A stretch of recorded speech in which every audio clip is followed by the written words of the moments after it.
பிதாவே, நாங்கள் நன்றி செலுத்துகிறோம். 1 கொரிந்தியரின் புத்தகம் 7ஆம் அதிகாரம் 24ஆம் வசனம். 1 கொரிந்தியர் 7ஆம் அதிகாரம் 24ஆம் வசனத்தை வாசிக்கின்ற பொழுது, சகோதரரை, அவன் தான் அழைக்கப்பட்ட நிலைமையிலேயே தேவனுக்கு முன்பதாய் நிலைத்திருக்க கடவன். சகோதரர், நீங்கள் ஒவ்வொருவரும் அழைக்கப்பட்டிருக்கிற நிலையிலே கடவுளுக்கு முன்பதாய் நீங்கள் நிலைத்திருங்கள் என்று சொல்லி பவுல் ரொம்ப அழகாய் நம்மை குறித்து வெளிப்படுத்துவதை பார்க்க முடிகிறது. தேவன் எதற்காய் அழைத்தாரோ அந்த அழைப்பிலை நிலைத்திருக்கின்ற அனுபவம் நமக்கு தேவையா இருக்கிறதுங்க. சில பேருக்கு நல்ல கவனித்துக் கொள்ளுங்க, அழைப்பு என்றால் என்னவென்று தெரியாதபடிக்கு ஓடிக்கொண்டு இருக்கிறோம். உண்மை அதுதான். அழைப்புனா என்னதுனே தெரியல. ஏதோ இந்த உலகத்தில் பிறந்தோம் வாழ்ந்தோம் அப்படியே ஓடிக்கொண்டிருப்போம். வெந்ததை தின்னுட்டு விதி வந்தா சாவும் என்கிற ஒரு கூட்டம் ஓடிக்கொண்டு இருக்கிறது.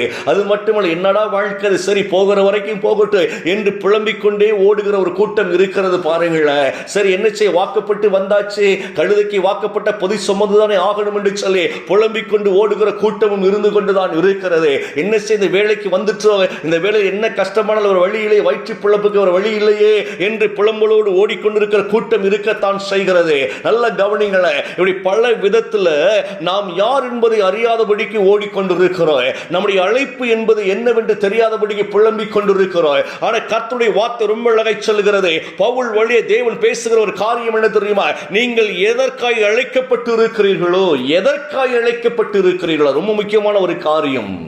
எதற்காக அழைக்கப்பட்டு இருக்கிறீர்களோ. இன்னைக்கு நிறைய பேர் என்ன நினைச்சுக்கிறாங்க அப்படின்னா, ஊழியம் என்பது மட்டும்தான் அழைப்பு என்று நினைத்துக் கொள்ளுகிறார்கள். அதை கர்த்தருக்காக ஓடுகிற காரியம் மட்டும்தான் அழைப்பு என்று நினைத்துக் கொண்டு இதைத்தான் அழைப்பு அழைப்பு என்று பேசிக் கொண்டிருக்கிறார்கள். ஆனால் வேதத்தின் ரகசியத்தை சொல்லித் தருகிற நீங்கள் எல்லோருமே ஒவ்வொரு காரியங்களுக்காக அழைக்கப்பட்டவர்கள். நம்ம எல்லாருமே தேவன் ஒவ்வொரு தீர்மானத்தின்படி இந்த பூமியிலே ஆசீர்வாதமாய் இருக்கும்படியாகவும் பூமியும் ஆசீர்வதிக்கப்படும்படியாக நம்மை கர்த்தர் தெளிவாய் அழைத்து அவர் வழிநடத்தி கொண்டிருக்கிறவராய் இருக்கிறார். எவ்வளவு பெரிய வார்த்தை தெரியுமாங்க? நம்ம அந்த வார்த்தை புரியாதபடிக்கு ஓடிக்கொண்டிருக்கிறோம். எஸ்தர் ராஜாத்தை எடுத்துக்கொள்ளுங்களேன். எஸ்தர் ராஜாத்தி சிறு வயதில் இருந்து அவள் அடிமையாய் கொண்டு போகப்பட்டவள் தான். அந்த அடிமையாய் கொண்டு போகப்பட்டவள் தேசத்தினுடைய பட்டத்து ராணியாக கர்த்தரால் நியமிக்கப்படுகிறாள். பாருங்களேன், அது ராஜாவுடைய அந்த வாயிலிருந்து புறப்பட்ட வார்த்தையினாலேயே அவள் நியமிக்கப்படுகிறாள்.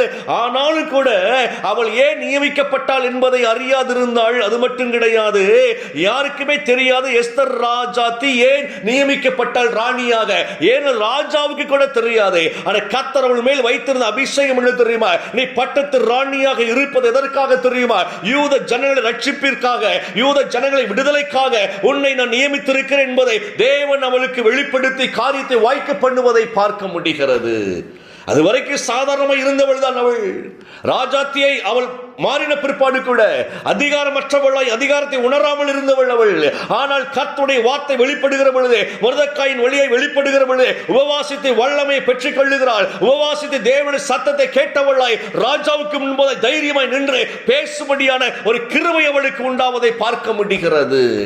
நம்ம நிறைய பேர் ஏன் அழைக்கப்பட்டோம் என்று தெரியாமல் புலம்பிக் கொண்டிருக்கிறோம். ஒரு மனைவியானவள் சொல்லுகிறாள், ஒரு வழியில் என்ன செய்ய, இந்த ஆளுக்கு வாக்கப்பட்டுட்டோமே அதனால ஓடிக்கொண்டிருக்கிறேன், இந்த குடும்பத்துக்கு வந்துட்டேனே, பிள்ளைகளை பெற்றெடுத்துட்டேனே, வேற வழி இல்லையே, டைவர்ஸ் பண்ணவும் முடியாத, விட்டு விலக முடியாத பிள்ளைகள் இருக்கிறாங்க, பிள்ளைகளுக்காக வாழணுமே என்றெல்லாம் புலம்புவதை பார்க்க முடிகிறது. நிறைய குடும்பத்தில் பிரச்சனைகள் வந்த உடனே இன்னைக்கு எல்லாம் புலம்பல் தான். காரணம் என்ன அப்படின்னா, அழைப்பை அறியாமல் இருக்கிறோம்.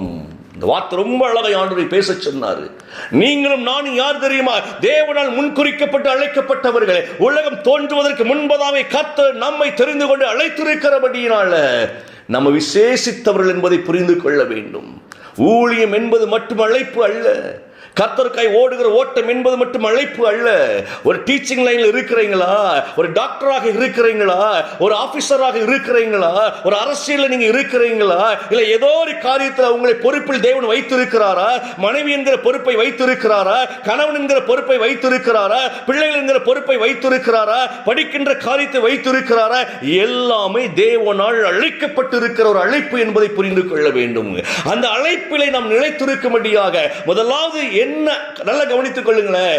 நம்ம அழைக்கப்பட்டு இருக்கிறது மட்டுமல்லங்க, அது நிலைத்திருக்க, அங்கதான் பிரச்சனை உருவாகுது. நிலைத்திருக்க முடியல, வேலையில பிரச்சனை, நிலைத்திருக்க முடியல, பிரஷர் தாங்க முடியாம வேலையை விட்டுட்டு அன்னைக்கு அநேகர் வெளியேறுவதை பார்க்க முடிகிறது. தொழிலில் பிரச்சனை, தொழில் செய்ய முடியாதபடிக்கு டவுன் ஆவதை பார்க்க முடிகிறது. ஊழியம் செய்ய முடியாதபடிக்கு அநேகர் ஊழியத்தை விட்டு பின்வாங்குவதை பார்க்க முடிகிறது. இன்னைக்கு பணம் பேயாய் ஊழியக்காரங்க மத்தியில் வந்து நின்னதுனால ஊழியத்தை முக்கியத்துவம் இல்லாமல் பணத்தை முக்கியத்துவப்படுத்தி பிசாசு டைவர்ட் பண்ணுவதை பார்க்க முடிகிறது.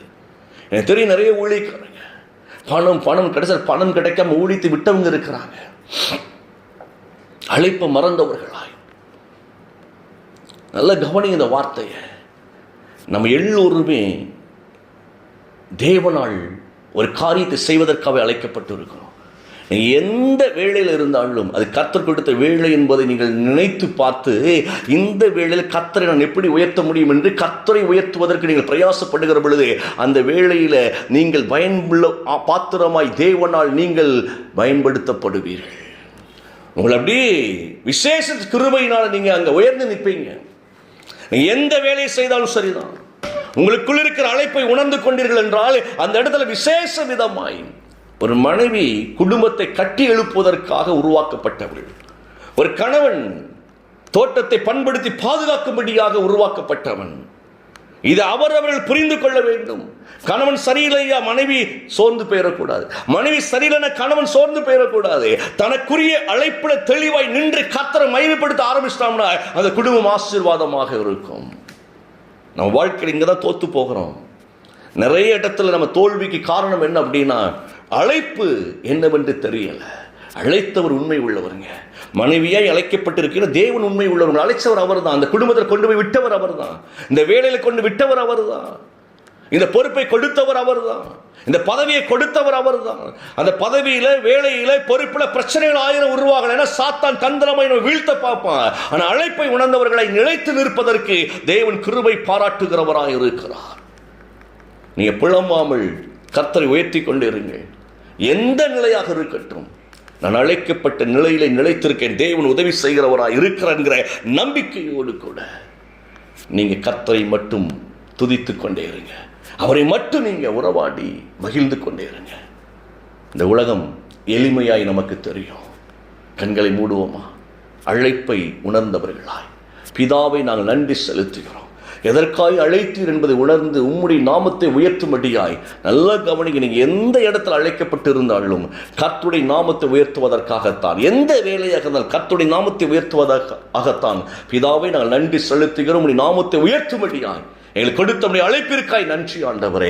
நாங்கள் இன்னும் இன்னுமாய் உமக்கள் பலனடைய, இன்னும் இன்னுமாய் உம்மை பற்றிக் கொள்ளும்படியாய், இன்னும் இன்னுமாய் ஆண்டவரை உமக்கு நாங்கள் நன்மை செய்யும்படிய கிருபை பாராட்டுவீராக. ஜபத்தில் தரித்தவர்களாய், துதியில் தரித்தவர்களாய், கர்த்தரை ஆண்டவரை ஆராதிப்பதில் தரித்தவர்களாய் நாங்கள் இன்னும் பலனை உதவி செய்வீராக. உம்முடைய கரத்தில் எங்களை ஒப்புக் கொடுக்கிறோம். ஆசீர்வதிங்க. இயேசுவின் நாமத்தில் பிதாவே. ஆமென், ஆமென்.